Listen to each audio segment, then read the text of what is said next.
going in great numbers, and they had no opportunity even to eat.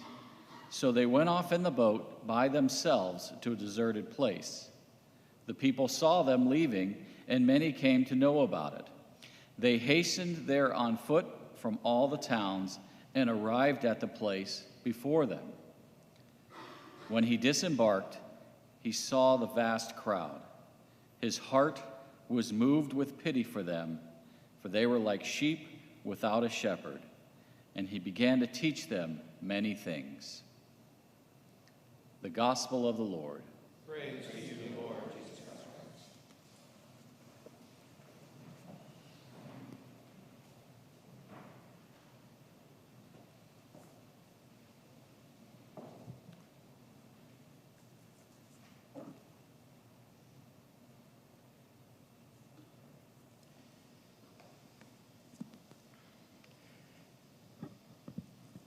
You know, I am not wont to talk a lot about the devil, but obviously, when you start with that sentence, I'm going to a bit.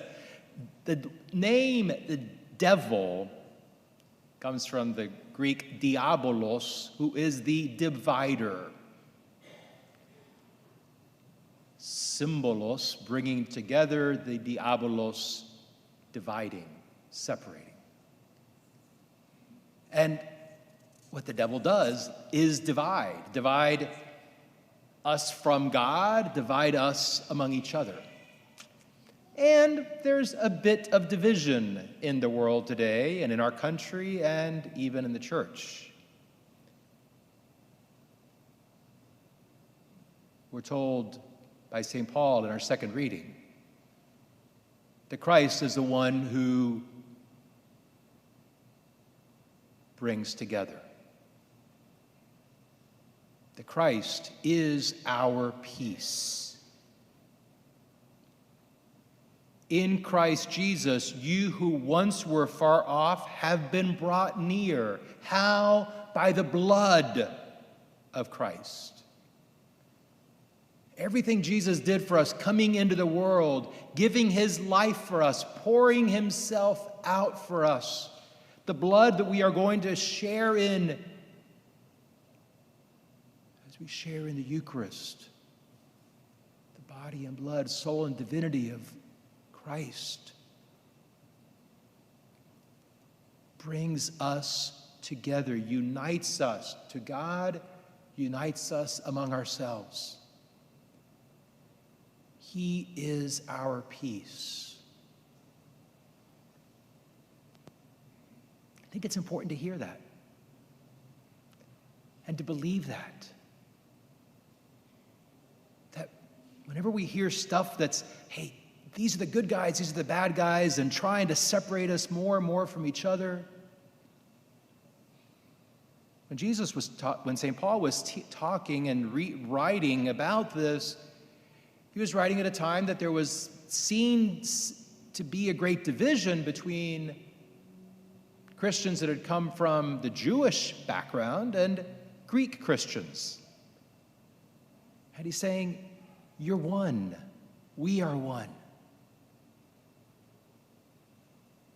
Obviously, we're not terribly concerned about divisions between Jewish Christians and Greek Christians today. But that fundamental message we need to keep on hearing, that Jesus is the one who makes us one, who brings us together. Whenever there are divisions in our families, in the church, and in the world, Christ is our peace. And that's really good to hear as we then go into the gospel message,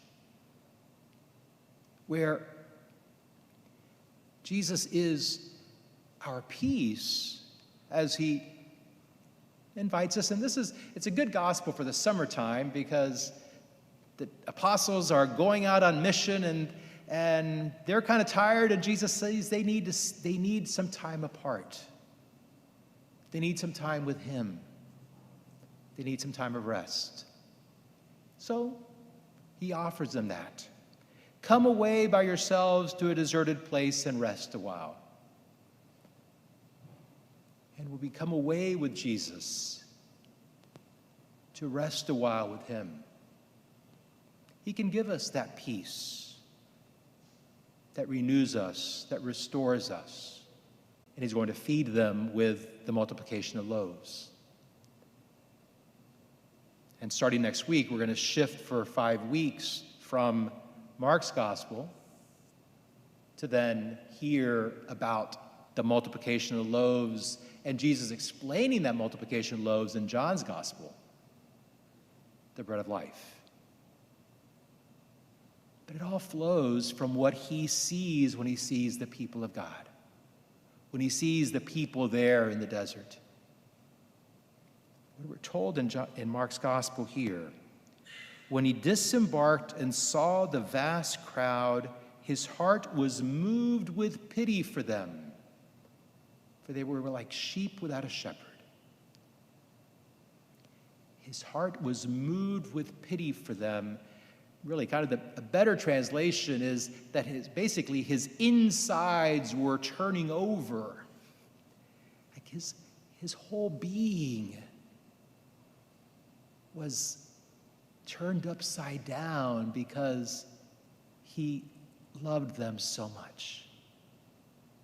And that's the love that he has for each one of us. Whenever there is any hurt, whenever there is any sorrow, whenever there's any pain in our hearts and in our lives, that's the love that Jesus who gave his life for us on the cross, that's the love with which he looks upon us. And the love that he calls us, who share in his mission, to look at each other with.